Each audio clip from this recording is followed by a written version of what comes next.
भारतीय न्याय संहिता, पहले था ये आईपीसी। आईपीसी का फुल फॉर्म होता है Indian penal code, Indian penal code. पहले आईपीसी के अकॉर्डिंग जो भी चलता था, मतलब 1 जुलाई 2024 से पहले जो भी कोर्ट का काम होता था वो आपको आईपीसी के तहत चलता था, इंडियन पिनल कोड को।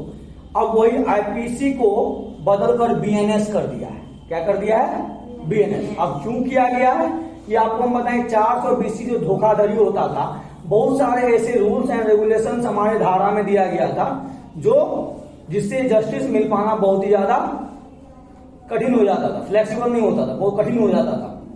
तो केस लंबा लंबा चलते रहता था। कोर्ट में, सुप्रीम कोर्ट में जो सीजेआई है आपको धनंजय यशवंत चंद्रचूड़, उन्होंने इसको बोला गया कि इसमें कुछ सुधार कीजिए। तो इसमें ध्यान देंगे इस वीडियो में कि हम लोग क्या क्या सुधार करने वाले हैं, क्या क्या सुधार करेंगे इसमें। ध्यान, सबसे पहला चीज है अपराध के लिए आईपीसी धारा और बीएनएस धारा। क्या है? IPC Indian penal code, BNS भारतीय न्याय संहिता।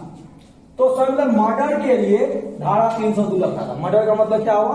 हम किसी को मार दिए, तो मर्डर के लिए धारा 302 लगता था। अब वो धारा क्या लग गया?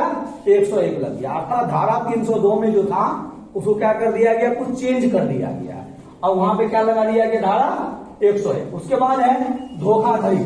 मान लीजिए किसी को हम मैनिपुलेट कर देते हैं, किसी को कुछ हम बोल दिए वो हम किए नहीं, अर्थात उसको धोखा दे दिए। तो धोखा देने के क्रम में, धोखा मतलब ऐसा धोखा जैसे मान लीजिए किसी के जबरदस्ती लैंड लिखवा लिए, जमीन लिखवा लिए, जबरदस्ती उसका गाड़ी अपने नाम करवा लिए, किसी से पैसा ठग लिए, इस तरह के कंडीशन धोखाधड़ी के लिए 420 लगता था, आईपीसी 420। अब क्या लगता है? बीएनएस 318। सब चीज वही है, लेकिन उसमें कुछ को चेंज किया गया है। उसके बाद रेप के लिए 375 पहले लगता था, 375 डी एंड 375 बी। ये डी और बी लगता था रेप जैसे कानून के लिए, बहुत ज्यादा फ्लेक्सिबल था। अब इसको कठिन कर दिया गया। अब क्या कर दिया गया? अब कर दिया 63। बीएनएस का धारा 63 के अकॉर्डिंग जो है वो 63 के अकॉर्डिंग वो अभी सभी यहाँ पे काम किया जाएगा।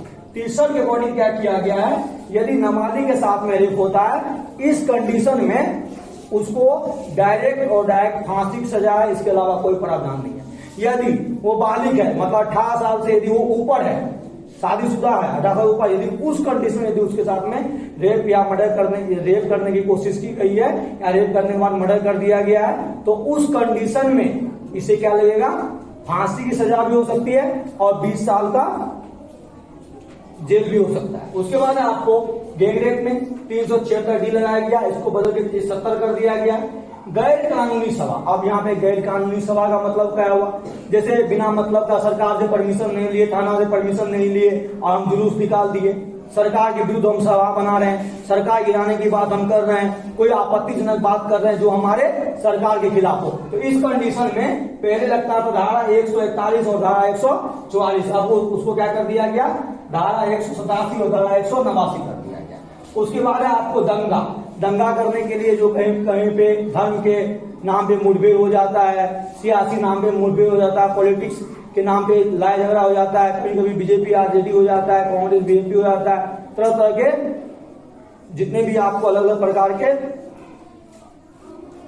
सभा करेंगे, राजनीति करेंगे, धर्म करेंगे, इसमें जो दंगा होगा वहां पे 41, 44, 187, 89 कर दिया गया। और नॉर्मल जो दंगा होगा उसके लिए 40 था, उसके लिए बीएनएस 198 लागू कर दिया गया। दहेज हत्या के लिए 304, अब क्या हो गया? 80। हत्या का प्रयास पहले क्या था? 307, अब क्या हो गया? 109।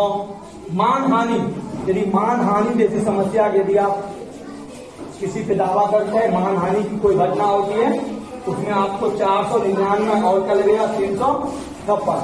यदि किसी का किडनैपिंग होता है, किडनैपिंग के दौरान यदि किडनैपिंग किया जा रहा है तो उसमें 359 धारा पहले लगता था, कितना लगता है? 107।